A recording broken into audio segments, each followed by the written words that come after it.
Partie 2, nous sommes dans la partie 2, recherche et identification du bien immobilier. Donc étape très importante, première partie on a vu tout ce qui était mindset, comprendre l'investissement, comprendre l'immobilier. Partie 2, recherche et identification du bien immobilier. Donc qu'est-ce que nous allons voir dans cette partie 2?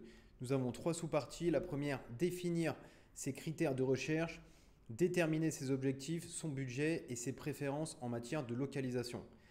Deuxième sous-partie, utilisation des outils de recherche, les plateformes en ligne, agences immobilières et autres ressources pour trouver des biens correspondant aux critères définis. Et enfin, troisième sous-partie, analyse de rentabilité, les méthodes d'évaluation des investissements immobiliers tels que le rendement locatif et le taux de rendement interne, le TRI, qui lui est un peu plus compliqué, mais je vais essayer de t'expliquer sans trop perdre l'audience. Donc, allez, c'est parti. On commence donc par la première partie, première sous-partie, définir ses critères de recherche, définir ses objectifs, son budget et ses préférences en matière de localisation. Donc, la première étape, donc l'objectif. Quel est l'objectif de toi, investisseur? Est-ce que tu as un objectif plutôt court terme, plutôt long terme? Donc c'est important de définir cet objectif. Est-ce que tu as un objectif d'achat-revente? Est-ce que tu as un objectif plutôt sur le long terme pour générer du cash flow ou pour transmettre plutôt un patrimoine? Donc ça va être la catégorisation de ton objectif. Bien sûr, chaque personne est différente, chaque personne aura un objectif différent en fonction de sa situation, en fonction de son appétence au risque. Quel est le rendement financier souhaité et la durée de détention? Donc il y en a qui vont avoir une durée de détention qui est plutôt courte, type achat-revente, donc c'est une opération qui va se faire plutôt rapidement, ou il y en a qui vont plutôt acheter pour faire du cash flow sur le très long terme, ou d'autres tout simplement qui vont vouloir acheter aussi sur le long terme, mais plutôt pour transmettre. Donc voilà, chaque personne aura une stratégie différente, donc à toi d'établir ta stratégie, parce que ta stratégie ne sera pas la même que celle de ton voisin ou de ta voisine. Ensuite, le budget. Déterminer un budget réaliste en tenant compte des fonds disponibles, j'ai envie de dire même de la capacité d'emprunt, des frais d'entretien et des coûts associés à l'achat. Bien entendu, on a tous envie d'acheter des châteaux, des immeubles qui font 2000 m², mais bien entendu, il faut rester réaliste par rapport à sa capacité d'emprunt et à sa capacité de se faire financer. Donc il est important d'avoir cette échelle en tête parce que tout simplement quand tu vas rentrer en contact avec un agent immobilier ou un chasseur de biens, lui avant qu'il parte dans des recherches ou avant qu'il te propose des biens, il va te demander en fait ton budget. Donc c'est important d'évaluer ton budget. Est-ce que tu as du cash de côté ou pas? Ou est-ce que tu vas utiliser le levier bancaire à 100-110%? Donc c'est important d'avoir cette information pour clarifier les choses et pour ne pas perdre de temps avec l'agent immobilier ou le marchand. Parce que si l'agent immobilier te propose toujours des biens qui sont trop chers, à un moment donné, il en aura marre, il ne te proposera plus de biens. Troisième point, préférence en matière de localisation, identifier les caractéristiques importantes de l'emplacement comme la proximité des transports en commun, des écoles et des commodités. Donc ça, j'en ai parlé dans la précédente vidéo. Bien entendu, quand on va chercher un bien, alors déjà, il faut identifier ces critères. Est-ce qu'on veut plutôt identifier un bien en milieu plutôt rural pour louer à des personnes plutôt qui habitent dans le coin, des personnes âgées, des personnes grosso modo qui sont toujours restées et qui vont rester dans ce coin type rural, ou est-ce qu'on va plutôt aller sur des zones à en devenir en transformation ou des zones qui sont plutôt bien implantées, développées, où il y a un bassin d'emploi, école, transport, école, euh, peut-être également des zones touristiques, des zones où il y a des gros projets de la mairie. La dernière fois, je parlais du Grand Paris. Voilà, donc tout ça, c'est à déterminer. Bien entendu, des zones qui sont dynamiques vont attirer beaucoup plus de personnes, beaucoup de flots de personnes et il sera plus facile de louer lorsqu'il y aura un départ et l'arrivée d'un nouveau locataire. Deuxième sous-partie, utilisation des outils de recherche, les plateformes en ligne, agences immobilières et autres ressources pour trouver des biens correspondant aux critères. Donc bien entendu, là, alors en France, on a la capacité de trouver des biens sans même, j'ai envie de dire, faire appel à des agences immobilières. Donc on a les plateformes en ligne, Se Loger, Le Bon Coin, on a énormément de sites immobiliers. On a les journaux aussi toujours qui existent, même si aujourd'hui les agences, elles sont toujours, normalement, elles ont la capacité d'avoir aussi des biens en portefeuille qui ne sont pas forcément sur les sites internet. On a les forums de discussion, les réseaux sociaux, bien entendu. Parfois, il y a des gens qui vendent leurs biens en direct avant même d'en parler à des agents immobiliers. Et bien sûr, là, il y a des choses que j'ai pas mis, mais il y a aussi tout ce qui est réseau de notaires qui, eux, peuvent avoir accès à des futures ventes et qui peuvent également en discuter avec, en général, c'est des acheteurs réguliers ou des marchands de biens ou des agents immobiliers. Bien entendu, deuxième point, on a les agences immobilières. Comment trouver, contacter des agences immobilières spécialisées dans les investissements en mettant en avant celles qui ont une expérience spécifique dans la transaction transfrontalière. Donc transfrontalière, moi je suis plutôt dans l'exemple d'expatriés, non résidents. Bien entendu, il y a des agences immobilières qui vont être plutôt en collaboration avec en fait des clients qui sont non résidents, expatriés. Donc voilà, bon, il y en a plein sur Internet, hein, mais effectivement, ce qui est intéressant avec ces agences pour non-expat, c'est directement, ils vont proposer un produit clé en main, c'est-à-dire produit avec un certain niveau de rentabilité, rénové, et bon, bien entendu, ils prennent des frais au passage, mais à la fin, une fois que tu achètes ton bien, tu as juste à en fait, prendre les clés, signer, et le locataire est déjà mis en place par l'agence. Bien entendu, il y a d'autres ressources, méthodes supplémentaires de recherche comme les annonces sur les sites internet locaux, les clubs d'investissement immobilier et les réseaux professionnels. Ça également, ça rejoint également ce que je disais sur les forums de discussion, les réseaux sociaux. Souvent, il y a des forums spécifiques sur tout ce qui est rentabilité, achat immobilier, et ces personnes-là qui achètent, revendent, vont plutôt poster les annonces sur ces forums au lieu de passer par des agences immobilières.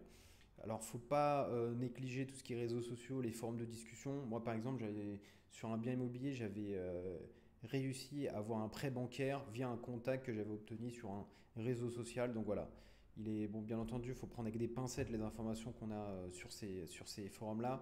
Mais voilà, il y a toujours des petites pépites comme ça qu'il faut savoir réussir à saisir. Troisième sous-partie, analyse de rentabilité, les méthodes d'évaluation des investissements immobiliers tels que le calcul de rendement locatif et du taux interne, donc TRI. Donc du coup, le calcul de rendement locatif net et expliquer comment interpréter ce chiffre pour évaluer la performance d'un investissement. Donc alors là, je vais faire très simplement, le plus simplement du monde. Donc je vais partir sur un calcul de rendement, on va dire plutôt brut. Parce qu'on a brut, net, net, net.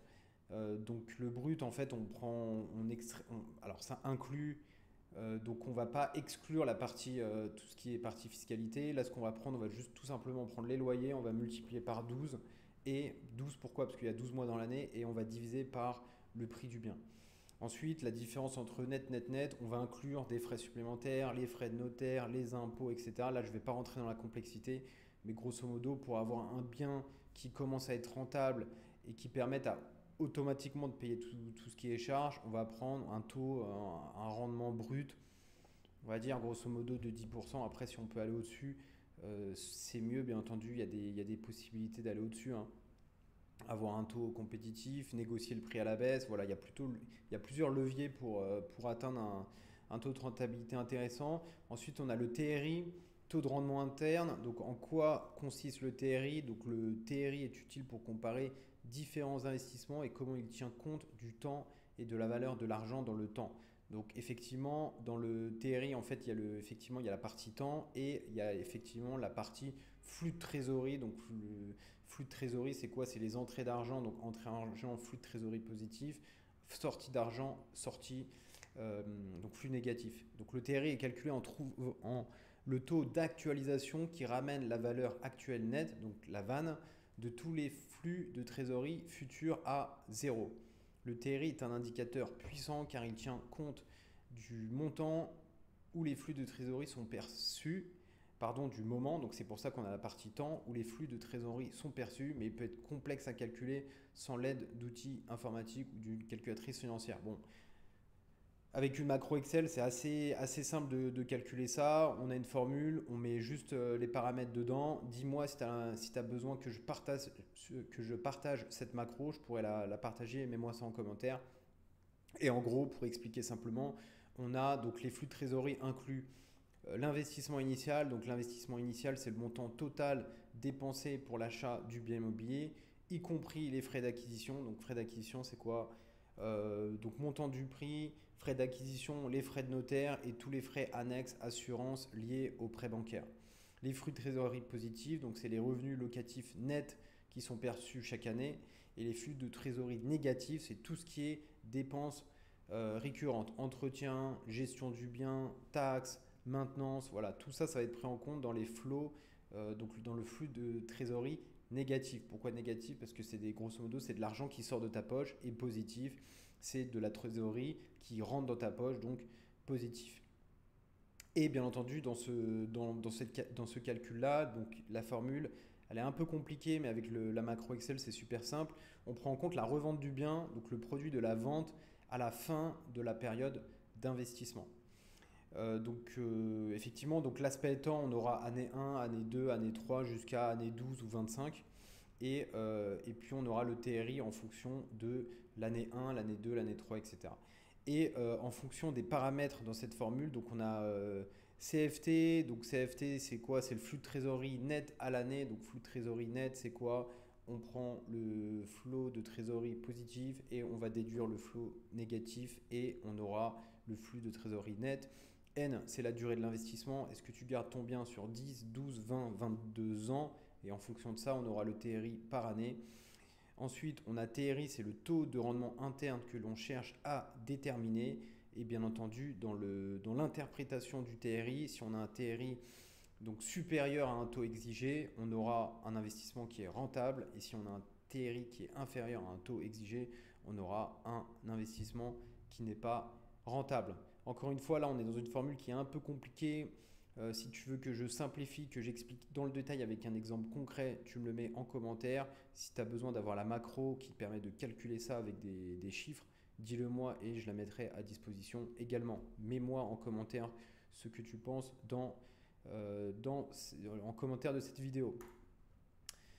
Ensuite, donc je termine avec les citations de ce chapitre. Donc première citation de Donald Trump. J'en suis sûr, voilà, je suis sûr que tu connais Donald Trump. Le succès dans l'immobilier dépend de votre capacité à acheter le bon bien immobilier au bon moment et au bon prix.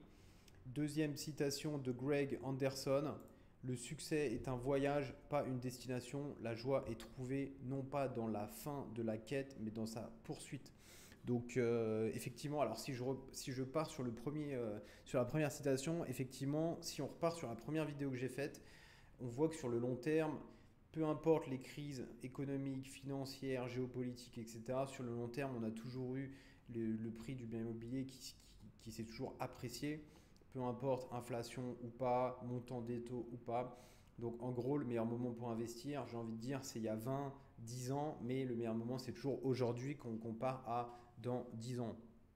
Pourquoi? Parce que quand on a un bien rentable, on a des locataires qui payent le bien immobilier, on a la génération du cash flow ou pas, mais même si on est flat et qu'il n'y a pas de cash flow généré, bon, bien entendu, il y a des petits frais qui seront à payer, mais sur le long terme, ce sera toujours les locataires qui paieront le bien immobilier avec le remboursement du capital et sur 20, 25 ans, on a un bien qui sera quasiment payé par d'autres personnes. Donc ça, c'est la magie de l'immobilier. Voilà, et deuxième citation, le succès est un voyage, pas une destination. La joie est trouvée non pas dans la fin de la quête, mais dans sa poursuite. Donc voilà, là, j'ai envie de dire, ce qui compte aussi dans tout ce qui est projet, immobilier, création d'entreprise, ce qui compte, c'est le processus, avoir du plaisir dans le processus plutôt que dans la finalité. Et euh, tout simplement, pourquoi? Parce que dans le processus, il y a des hauts, il y a des bas, on apprend, mais une fois qu'on a appris, forcément, on prend du plaisir et c'est ce dont on se souviendra à la fin. Voilà encore Dernier slide, do something great, n'hésite pas à liker, à t'abonner à la chaîne, à commenter si tu as des questions, encore une fois si tu as besoin de la macro, si tu as besoin que je rentre dans le détail sur certains points, notamment le TRI, n'hésite pas à mettre ça en commentaire et je me ferai un plaisir d'y répondre et je te dis à bientôt dans la partie numéro 3.